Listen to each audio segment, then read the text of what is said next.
नमस्कार दोस्तों। स्वामी विवेकानंद ने गोमांस खाने के पक्ष में ज्ञान देना तब चालू किया जब देश के अंदर गाय बचाओ आंदोलन चल रहा था। 1857 की क्रांति के बाद 1870 में स्टार्ट हुआ गाय बचाओ आंदोलन देशव्यापी रूप से फैल चुका था, जो कि 1895 तक चलता रहा। इसमें सैकड़ों क्रांतिकारियों की जाने गई। 1888 में ब्रिटिश सरकार ने यह फैसला सुनाया कि धार्मिक रूप से गाय कोई पवित्र पशु नहीं है। अमेरिका की यात्रा के दौरान विवेकानंद से रॉकफेलर फैमिली का फाउंडर जॉन डी रॉकफेलर 2 बार मिला था।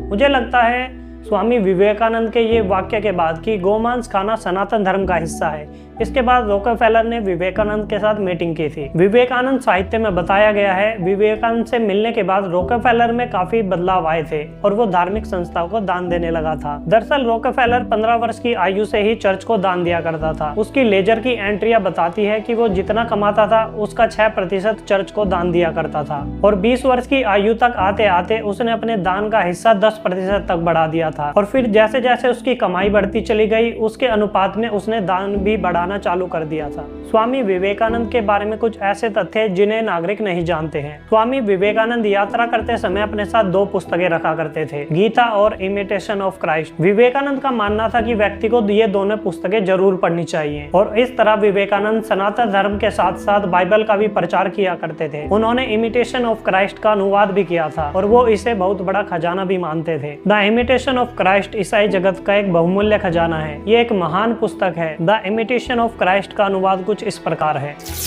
द इमिटेशन ऑफ क्राइस्ट ईसाई जगत का एक बहुमूल्य खजाना है। ये एक महान पुस्तक है, एक रोमन कैथोलिक भिक्षु द्वारा लिखी गई शायद कहना ठीक नहीं होगा। ये कहना ज्यादा उचित होगा कि पुस्तक का प्रत्येक अक्षर उस महान आत्मा के हृदय के रक्त की गहराई से अंकित है, जिसने ईसा मसीह के प्रेम के लिए अपना सब कुछ त्याग दिया था। 2015 में जब मोदी साहब रामकृष्ण मठ पहुंचे तो उन्हें बाइबल भेंट की गई थी। 2016 में रामकृष्ण मिशन द्वारा क्रिसमस सेलिब्रेशन के ये फोटो देखिए। स्वामी विवेकानंद को ब्रिटिश राज से लेके अभी तक के पेड मीडिया द्वारा सबसे अधिक कवरेज दिया जाता है। गोमांस खाने का समर्थन करना एक बड़ी वजह है कि आरएसएस के नेताओं में और उनके फॉलोअर में स्वामी विवेकानंद काफी लोकप्रिय हैं। आरएसएस के पदाधिकारी और चिंतक स्वामी विवेकानंद के इस पहलू के बारे में कभी बात नहीं करते।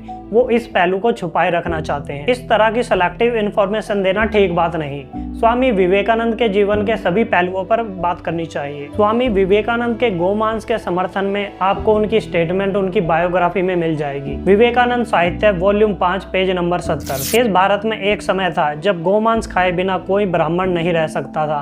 आप वेदों में भी पढ़ेंगे कि आपको गोमांस खाने की अनुमति दी गई है। आइए देखते हैं क्या वेदों में गोमांस खाने का समर्थन है। यजुर्वेद 30:18 गो हत्यारे को मृत्यु दंड दो। यजुर्वेद 13:43 गाय को मत मारो। पिछले 10,000 साल में भारत की धरती पर कोई ऐसा संत नहीं हुआ जिसे इतना ऊंचा ज्ञान था कि गोमांस खाना चाहिए, लेकिन इस श्रेणी में मात्र स्वामी विवेकानंद है। देखिए, यहाँ पे स्वामी विवेकानंद की आलोचना करना मेरा कोई पर्पज नहीं है। पेड मीडिया और आरएसएस द्वारा इस इंफॉर्मेशन को लगातार छुपाया जा रहा है और बस इसी कारण से मैंने ये इंफॉर्मेशन आपके सामने रखी है और जो कि ये बहुत महत्वपूर्ण इंफॉर्मेशन है। तो दोस्तों, वीडियो आपको कैसा लगा कमेंट करके बताएं। वीडियो को लाइक करें, शेयर करें, चैनल को सब्सक्राइब करें।